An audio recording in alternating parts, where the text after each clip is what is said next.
सरगुजा संभाग के super specialist medical college अस्पताल में शिशु गहन चिकित्सा इकाई में 4 नवजात की मौत होने के बाद अस्पताल प्रबंधन सहित जिला प्रशासन में हड़कंप मच गया। यही नहीं, इस हृदय विदारक घटना ने ऐसा तूल पकड़ा कि प्रदेश के स्वास्थ्य मंत्री व स्थानीय विधायक टीएस सिंहदेव को भी मेडिकल कॉलेज अस्पताल के सामने विपक्ष के भारी विरोध का सामना करना पड़ा। दरअसल मृत नवजात शिशु के परिजनों ने अस्पताल प्रबंधन पर गंभीर आरोप लगाया है। उनका कहना है कि अस्पताल प्रबंधन की लापरवाही की वजह से नवजात शिशुओं की मौत हुई है। आपको बता दें कि मातृ शिशु अस्पताल में गंभीर स्थिति में नवजात शिशुओं को भर्ती किया गया था। परिजनों का कहना है कि रविवार सोमवार की दरमियान रात शिशु वार्ड का विद्युत प्रभावित हो गया था, जिसकी वजह से एसएनसीयू का वेंटिलेटर बंद हो गया। वेंटिलेटर बंद होने की वजह से नवजात शिशुओं की मौत हुई है। वो ऑक्सीजन ले नहीं पा रहा था। अब लाइट गोल हो गया, फिर कहाँ से लेगा ऑक्सीजन? बंदे हो गया था होगा। जब लाइटें नहीं रहेगा तो मशीन से कहाँ चालू रहेगा? रात के लाइट गोल हो गया था। कोई बोल रहे हैं कि बच्चे 3 ठो डेथ हो गए हैं। मेरे को भी डाउट लग रहा है कि मेरा बच्चा, डॉक्टर लोग नहीं बता रहे हैं कि किसका बच्चा डेथ हुआ है, इसे अंदर जाने को मना कर रहे हैं। रात में वही 11-12 बजे रात में लाइट गोल हुआ। उसके बाद भोर में आए 3 बजे। फिर उतना तक पूरा अंधेला था। फिर रोने गाने किए, बहुत परेशानी हुए। लड़का लोग तो बहुत इधर उधर हुए। और जो भी घटना हुआ लाइट का ही कारण, काहे कि लाइट नहीं था, इसके कारण मतलब लड़का लोग को ऐसा हुआ। काहे कि खुला में तो रखते हैं लड़का लोग को। वहाँ से वो लड़का लोग वहीं था, लेकिन लाइट नहीं था तो क्या करेंगे? उन लोग कुछ नहीं किए, अब क्या करेंगे? अब लाइट रहेगा तब तो कुछ। हम लोग को तो सुबेरे बताए इनको कि ऐसा ऐसा हुआ, फिर रात में कोई जानकारी बता नहीं दिए।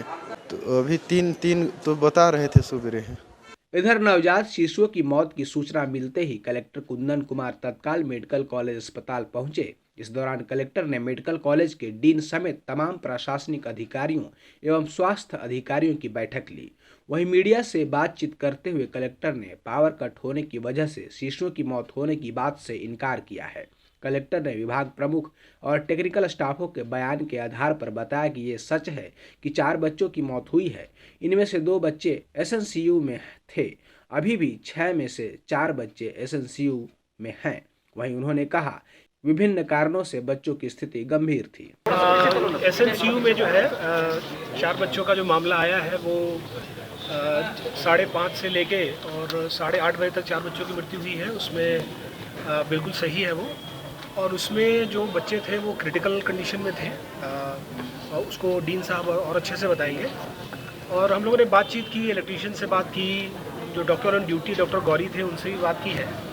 और हमने जानने का प्रयास किया कि क्या उस समय क्या प्रॉब्लम आई थी और क्या वो ये समस्या आई। तो ये बिल्कुल क्लियर है कि बिजली के फ्लक्चुएशन से या बिजली की प्रॉब्लम से वेंटिलेटर बंद हो गया या वार्मर्स नहीं चले, ये बिल्कुल गलत है। क्योंकि जो अल्टरनेट सिस्टम होते हैं, वेंटिलेटर जो होता है उसके साथ एक यूपीएस का भी सिस्टम होता है। तो वेंटिलेटर्स लगातार चल रहे थे, वो ऑलरेडी ऑनलाइन होता है। उसको दोबारा फिर से चेक भी कराएंगे, सर्टेन भी कराएंगे वेंटिलेटर्स पे। क्योंकि आपको जानकारी में बता दूं कि 6 बच्चे वेंटिलेटर्स पे थे और उनमें से 2 बच्चे जो क्रिटिकल कंडीशन में ही बच्चे वेंटिलेटर पे जाते हैं, उनमें से 2 बच्चों की दुर्भाग्यपूर्ण मृत्यु हुई है। लेकिन 4 बच्चे अभी वेंटिलेटर पे हैं और उनमें से 1 या 2 क्रिटिकल है। क्योंकि वेंटिलेटर पे वही बच्चे जाते हैं जिनकी कंडीशन थोड़ी ख़राब होती है, जिनको सांस में दिक्कत होती है या सीएसडी की प्रॉब्लम रहती है, बहुत सारे जो मेडिकल कंडीशन होता है। लेकिन अभी उसके अलावा जो 2 बच्चे हैं उनको भी प्रॉब्लम थी। उनको 1 तारीख को, किसी को 2 तारीख को एडमिट किया गया था। तो कहीं इस तरह की बात नहीं आई है कि बिजली के जाने से या बिजली की प्रॉब्लम से। क्योंकि मैंने इलेक्ट्रीशियन से भी बात की, जो बिजली का जो प्रॉब्लम हुई थी वो करीब 1-1:30 बजे के आसपास हुई थी। बीच में लाइट आ रही थी क्योंकि पैनल जल गया था। तो उस समय पैनल को ठीक करने में, उसको डायरेक्ट करने में थोड़ा समय लगा था। लेकिन जो उसका अल्टरनेट बैकअप होता है, जो एसएनसीयू के लिए अलग रहता है, उसमें कहीं कोई दिक्कत नहीं आई थी। अभी ये प्राइमरी फाइंडिंग्स पता चली है।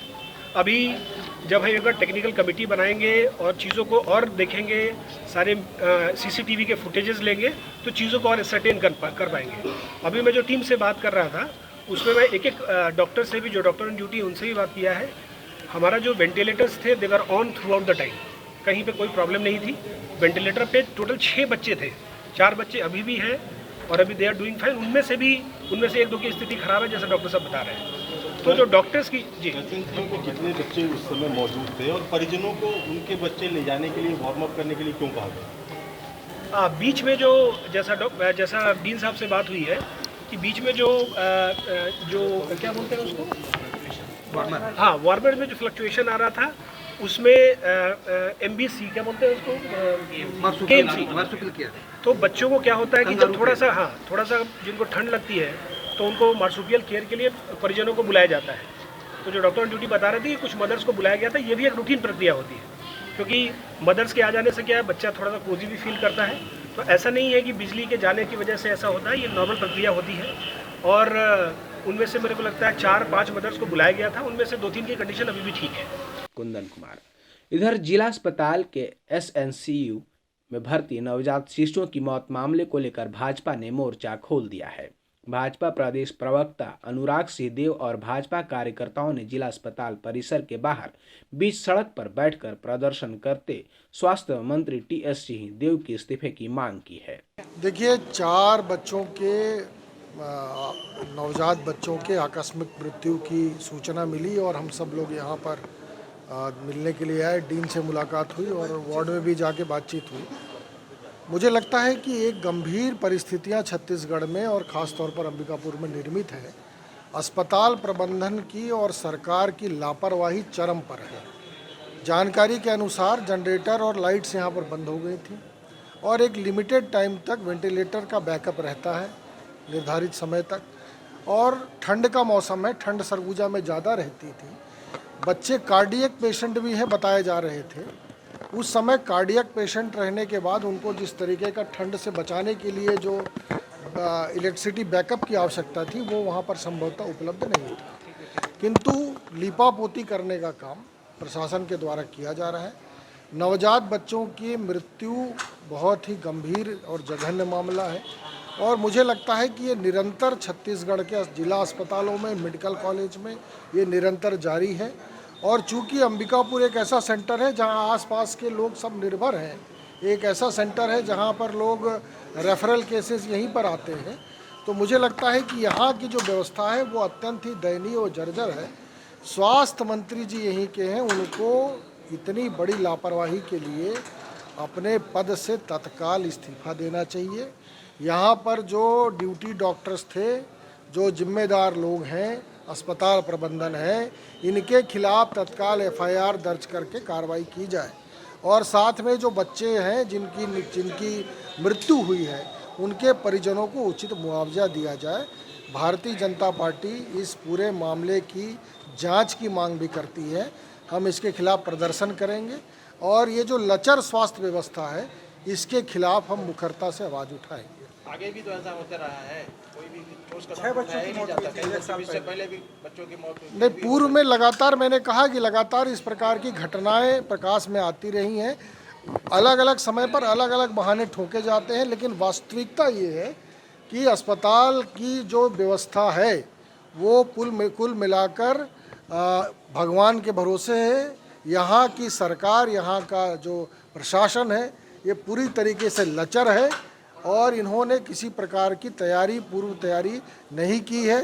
बैकअप नहीं मिलता है, समय पर इलेक्ट्रिसिटी नहीं मिलती है, वेंटिलेटर उचित तरीके से वर्किंग नहीं करते, ये सब शिकायतें निरंतर मिल रही हैं। मेडिकल कॉलेज अस्पताल के SNCU वार्ड में 4 नवजात मृत्यु के मामले में स्वास्थ्य मंत्री TS सिंहदेव ने संज्ञान लेते हुए स्वास्थ्य सचिव R प्रसन्ना को जांच के निर्देश दिए हैं। SNCU का निरीक्षण कर स्वास्थ्य मंत्री TS सिंहदेव ने स्वास्थ्य विभाग का बचाव करते हुए कहा कि नवजात शिशुओं को स्वास्थ्य व्यवस्था में कहीं भी कोई तकलीफ नहीं थी। क्रिटिकल कंडीशन होने की वजह से नवजात शिशुओं की मौत हुई है, जबकि उन्होंने कहा कि मामले में जांच के बाद दोषियों पर सख्त कार्रवाई की जाएगी। 4 बच्चों की मृत्यु सुबह लगभग 5, साढ़े 5 से साढ़े 8 के बीच में हुई है। 2 बच्चे वेंटिलेटर में थे, 2 बच्चे वार्ड में थे और बहुत नाजुक स्थिति में ये बच्चे रहते हैं। कोई अंडरवेट है, किसी का हार्ट का ट्रबल था, किसी को कंजेनिटल एस्फिक्सिया था, जन्म के समय से ही था। और जो बात आ रही है बिजली की नहीं रहने के कारण ऐसा हुआ। एक ये बात आई है कि जो पैनल था उसमें शॉर्ट सर्किट हुआ, पहले 11 बजे उसको बनाया गया और दोबारा 1 बजे के आसपास उसको फिर से बनाया गया। दूसरा, जितने वेंटिलेटर बेड हैं इस सब में बैकअप फैसिलिटी है। जिस क्षण बिजली जाती है उस क्षण बैकअप चालू हो जाता है और वो अभी भी विद्यमान है। तो बिजली के जाने से वेंटिलेटर के पलंग पे बच्चे को कोई भी असुविधा नहीं हो सकती। तो ये भी एकदम स्पष्ट रूप से दिख रहा है और ये है ही व्यवस्था, वेंटिलेटर में बैकअप रहता है। एक वेंटिलेटर बिस्तर वो ठीक से फंक्शन नहीं कर रहा है, वो उपयोग में भी नहीं है। जहाँ तक जनरेटर की बैकअप का सवाल है, ऑटो चेंज ओवर इसमें ऑटो स्विच ओवर लगा हुआ है, वो 1 महीने पहले ख़राब हुआ था, ऑर्डर गया है, बन रहा है, अभी मैनुअल पे है। पूछने पे ये बताया गया कि जब बिजली गई तो जो इलेक्ट्रीशियन है इन्होंने जाके मैनुअल उसको चालू किया। 35 केवीए का जनरेटर लगा हुआ है ऐसा मुझे बताया गया। तो ये बात सामने आई है कि पैनल जो था उसमें शॉर्ट सर्किट हुई। दूसरा, जिनकी ड्यूटी लगी है वो ड्यूटी पे थे कि नहीं। रात की पाली है, शायद ग्रेड 1 के जो ऑफिसर रहते हैं, डॉक्टर्स हैं, उनकी ड्यूटी नहीं लगती, लेकिन फिर भी राउंड लेने के निर्देश विभाग से दिए हुए हैं और 8-8 घंटे की पाली है। हर पाली में 8 घंटे के अंतर्गत जिन डॉक्टर्स को राउंड लेना चाहिए, आप ड्यूटी पे नहीं है लेकिन आपको राउंड लेना है, आपने राउंड लिया कि नहीं लिया, ये जांच होगा और इसकी जवाबदारी तय होगी। मैंने ड्यूटी रोस्टर भी मांगा था, किन्हीं कारणों से ड्यूटी रोस्टर उपलब्ध नहीं हो पाया है, लेकिन उस विषय में भी जांच होगी कि इतनी देरी क्यों लगी। हम लोग आए और ड्यूटी रोस्टर उपलब्ध नहीं है, क्या बनाया हुआ नहीं था, बनाया हुआ था तो प्रस्तुत क्यों नहीं हुआ, और बना हुआ है तो कौन डॉक्टर्स थे जिनकी जवाबदारी थी, वो मौके पे थे कि नहीं। जीवन बचा पाना एक अलग पहलू है, पहल करना ये हमारा दायित्व है। उस पहल में अगर कमी आई है तो एक्शन होगा। अंबिकापुर जिला अस्पताल में नवजात शिशुओं की मौत का मामला तूल पकड़ता जा रहा है। भाजपा इस मामले में स्वास्थ्य मंत्री टीएस सिंहदेव से इस्तीफे की मांग को लेकर राजनीति कर रही है। वहीं स्वास्थ्य मंत्री और स्वास्थ्य विभाग नवजात शिशुओं की मौत को क्रिटिकल कंडीशन बताकर अपना पल्ला झाड़ रहे हैं। बहरहाल अब देखना होगा कि 4 नवजात शिशुओं की मौत मामले में स्वास्थ्य विभाग के जिम्मेदार अधिकारियों पर कार्रवाई होती है या फिर यह मामला ठंडे बस्ते में बंद होकर रह जाएगा।